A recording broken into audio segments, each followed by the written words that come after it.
Chairman press club district Hafizabad और secretary और उनकी कैबिनेट और उनके तमाम जो मेंबरान हैं उनका बेहद मशहूर हूँ, जिन्होंने मुझे ये आज मौका दिया कि मैं अपनी बात लोगों तक और ऊपर तक पहुँचा सकूँ। और जब भी मुझे कभी भी मुश्किल वक्त आया तो मैं प्रेस क्लब आया हूँ तो इन्होंने हमेशा मुझे इज्जत दी और मेरी बात ऊपर वाले अवानों तक पहुँचाई। आज मेरी प्रेस क्लब आने का जब मैंने ये मैसेज रिक्वेस्ट की चेयरमैन साहब को, उन्होंने एक मैसेज चलाया तो मुझे आने तक यही लोग कह रहे थे कि आजकल तो प्रेस क्लब में जो प्रेस कॉन्फ्रेंस होती है वो पीटीआई को छोड़ने की होती है, नून लीग में शामिल होने के लिए होती है। आप आज क्या प्रेस कॉन्फ्रेंस करने जा रहे हैं? मैंने बताया कि मैं थोड़ा सा अपना तारफ देना चाहता हूं कि मैं 2005 में डिस्ट्रिक्ट बार हाफिजाबाद का वाइस प्रेसिडेंट बना। 2010 में मैं general secretary district bar Hafizabad मुंतखब हुआ और 2015 में दोबारा जनरल सेक्रेटरी मुंतखब हुआ और 2020 में मैं प्रेसिडेंट बना डिस्ट्रिक्ट बार हाफिजाबाद का। ये मेरा सफर है बार के हवाले से वकुला की खिदमत की। मैंने हमेशा जब कभी किसी भी वकील का मसला बना तो मैं 112 की तरह हाजिर हुआ और मुझे बार ने ये इज्जत दी, मेरा नाम 112 रखा। उसके बाद मैंने 2008 में ये पीटीआई ज्वाइन की और 2008 में मैं पहली दफा डिस्ट्रिक्ट प्रेसिडेंट बना तरीके इंसाफ हाफिजाबाद का।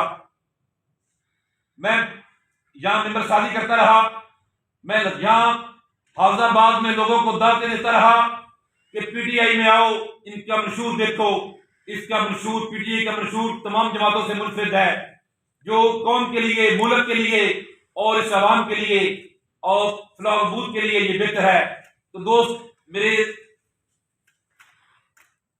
रिक्वेस्ट पे शामिल होते रहे और 2013 में इंट्रा पार्टी इलेक्शन हुआ तो मैं 2013 में इंट्रा पार्टी इलेक्शन में हाफिजाबाद का डिस्ट्रिक्ट प्रेसिडेंट तरीके इंसाफ का बना, मुंतखब हुआ।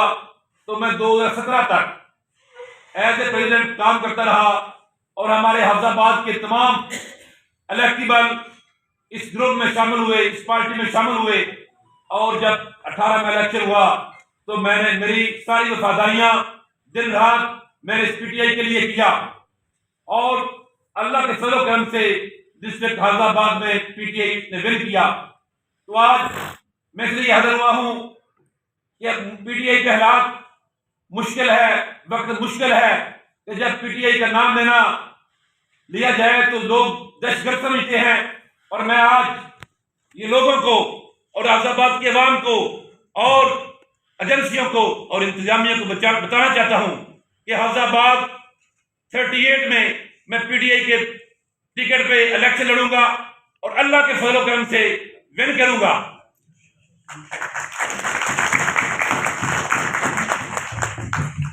कुछ मेरे जो हमारे पीटीआई के लीडरान हैं वो थोड़ा सा सीन से गायब है, तो इसलिए मुझे जब मुश्किल वक्त आता है तो मैं जमात के लिए मैं हाजिर होता हूं।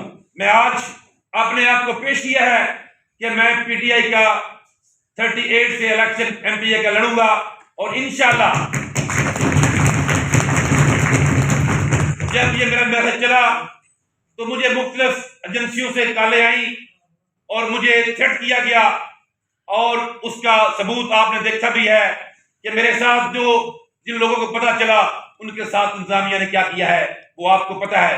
लेकिन अल्लाह के फजल करम से अब मैं ऐलान करता हूं और मैं इंशाअल्लाह इलेक्शन लड़ूंगा। मुझे कोई भी ताकत, कोई भी एजेंसी मुझे अपने मकसद से हटा नहीं सकेगी।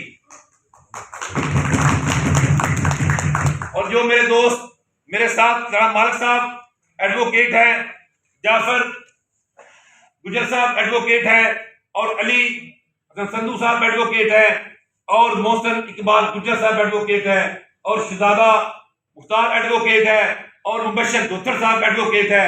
ये मेरे साथ दोस्तों ने आज इस प्रेस क्लब में शामिल हुए और मेरे साथ उन्होंने यकीन दहानी करवाई कि हम आपके साथ हैं। तो इंशाअल्लाह अल्लाह के फजल करम से मैं आज यहाँ प्रेस क्लब से ऐलान करता हूँ और मैं इलेक्शन लड़ूंगा। Thank you.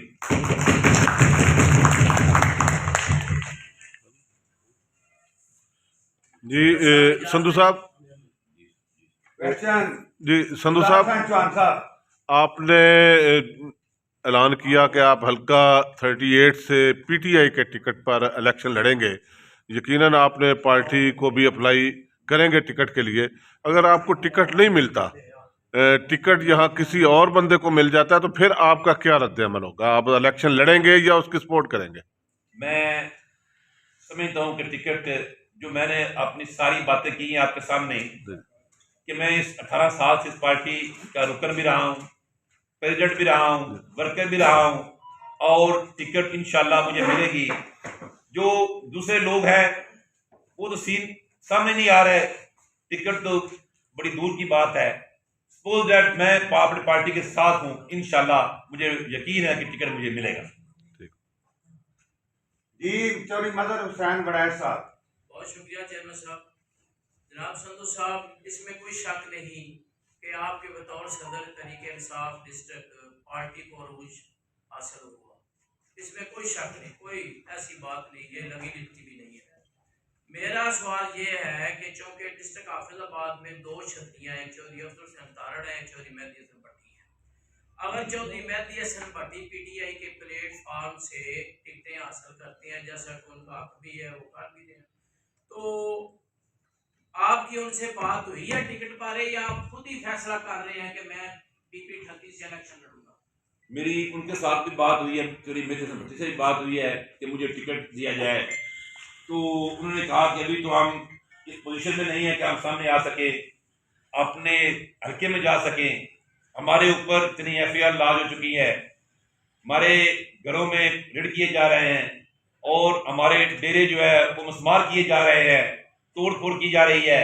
तो इंशाल्लाह इमरान हसन से मेरी बात हुई, मेहदी हसन भट्टी से भी मेरी बात हुई कि मैं इलेक्शन आपको टिकट देंगे और मेरी ऊपर जो कमेटी है उसमें भी मैंने रिक्वेस्ट की है मुझे टिकट देंगे।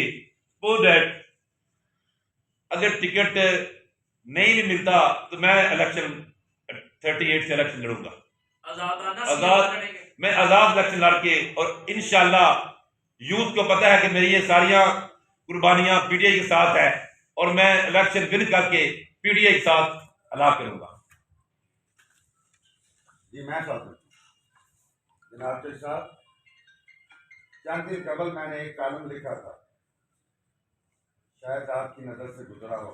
उसकी आखिरी लाइन थी कि जब तक नूरी मैदान में नहीं आएगा तब तक मैदान नहीं सजेगा। मेरी मुराद नूरी चौधरी मेहदी हसन भट्टी साहब थे और यकीनन जो उनका जज्बा हमने देखा वो पीटीआई के साथ उनके जज्बात ईमान की आखिरी हद तक। तो दूसरा सेकंड नूरी आज अमली तौर पर मैदान में आया है और आपके इस जज्बे को देख रहे हैं। बतौर जर्नलिस्ट मैं आपसे ये क्वेश्चन, सबसे पहले तो मैं आपको एप्रिशिएट करता हूँ कि इतनी दर्दनाक आंधी में तूफान भी है, ज़ालाबारी भी है, पता नहीं क्या क्या है, आप प्रेस क्लब किस तरह पहुंचे, मगर आप पहुंचे।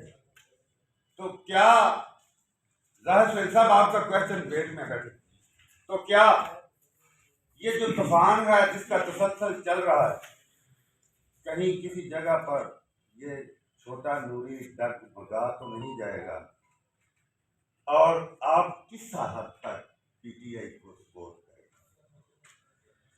जब चेयरमैन प्रेस क्लब ने ये मैसेज चलाया मेरी प्रेस कॉन्फ्रेंस का, मैंने तो उन्होंने कहा मेरे पास, मैं ऐड नहीं हूं, मैंने नहीं पढ़ा।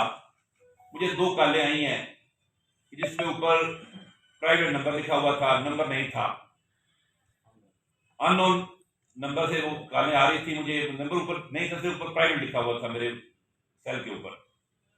उन्होंने कहा जी आप प्रेस कॉन्फ्रेंस करना जा रहे हैं, क्यों, क्या वजह, क्या करना चाह रहे हैं? मैंने कहा जी मैं पीटीआई का ऐलान करना चाह रहा हूँ, इलेक्शन लड़ूंगा। उन्होंने कहा जी ये आपके लिए अच्छा नहीं होगा, आप प्रेस कॉन्फ्रेंस ना करें और ना इस मामलात में इन्वॉल्व हो। मैंने कहा जी मैंने इलेक्शन लड़ना है। तो उसके बाद उन्होंने कहा फिर अपना आईडी कार्ड नंबर लिखवाओ। मैंने उनको नंबर लिखवाया और उसके बाद एक फिर कॉल आई, उन्होंने फिर मुझसे नंबर मांगा मेरे आईडी कार्ड का, मैंने फिर नंबर दिया। उसके बाद हमारे डिस्ट्रिक्ट की जो इंतजामिया है उनकी कॉलें आनी शुरू हो गई और उन्होंने मुझे बहुत ज्यादा चढ़ किया कि इस प्रेस क्लब में ना जाओ और प्रेस कॉन्फ्रेंस ना करो, आपके खिलाफ एफआईआर हो जाएगी, आपको उठा लिया जाएगा। मैंने कहा जी वो आपका इख्तियार है, मुझ पे जितनी मर्जी एफआईआर दे लें, पहले भी मेरे खिलाफ एफआईआर हैं, मैं अल्लाह के फजल करम से उन एफआईआर को फेस करूंगा। और मैंने प्रेस क्लब जाना है और मैं आया। फिर उसके बाद मुझे फिर कॉल आई कि आप सिर्फ 5 बंदे जा सकते हैं प्रेस क्लब। मैंने कहा ये बहुत ज्यादा कम है। उन्होंने 10 कल कहा मुझे, और जिस वक्त दोस्तों को पता चला तो आपके सामने बैठ जो दोस्त यंग नौजवान इकट्ठे हुए, उनके बाद एजेंसियों ने रिपोर्ट दी तो आपके सामने यहाँ एसडीपीओ सर्कल और एसएचओ सिटी ने जो सलूक किया है वो आपके सामने ही है। मेरे मना करते बावजूद भी जो उन्होंने किया, कहा उठा लो, ये तो काम उन्होंने मुझे इतना किया है। अब मैं इसमें आया हूं इलेक्शन में तो ये सारी चीजें, ये सारा कुछ देख के उसके बाद में आया हूं। मुझे पता था कि एफआईआर नहीं होंगी, मुझे उठाया भी जाएगा, मुझे बंद भी किया जाएगा, लेकिन मैं ये आवाज, हक की आवाज उठाई है और इंशाल्लाह अगर मेरी जिंदगी रही तो मैं कायम दम रहूंगा।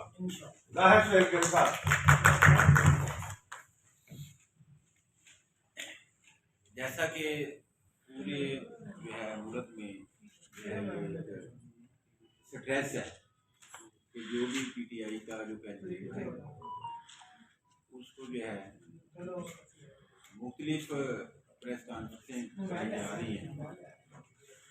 कल को आप भी कोई प्रेस कॉन्फ्रेंस करके किसी और ग्रुप में, किसी और जमात में शामिल हो जाएंगे या इसी की प्लेटफॉर्म से आप इलेक्शन लड़ेंगे? सर मेरा माजी, आप मेरे दोस्त हैं, मेरे भाई हैं, मुझे जानते हैं, तकरीबन 30 साल से जानते हैं। मैंने जो बात की है, मैंने कोशिश की है उस पर पूरा उतरूं और कभी भी यू टर्न वाला काम नहीं किया। और मैंने ये बात की है, मैं इतने लोगों में, प्रेस क्लब में ये बात कर रहा हूं कि मेरी जिंदगी रहे तो मैं प्रेस क्लब वापस वाली वो छोड़ने वाली नहीं करूंगा। और अगर मेरी डेड बॉडी से भी पूछा गया तो अगर मेरी डेड बॉडी भी यही कहेगी कि हम पीटीआई का, मैं पीटीआई के साथ हूं, इसलिए मैं पीटीआई को किसी सूरत में भी नहीं छोड़ूंगा। मैंने 18 साल से नहीं छोड़ा, तो इसलिए मैं पीटीआई के साथ हूं और कोई प्रेस नहीं होगी।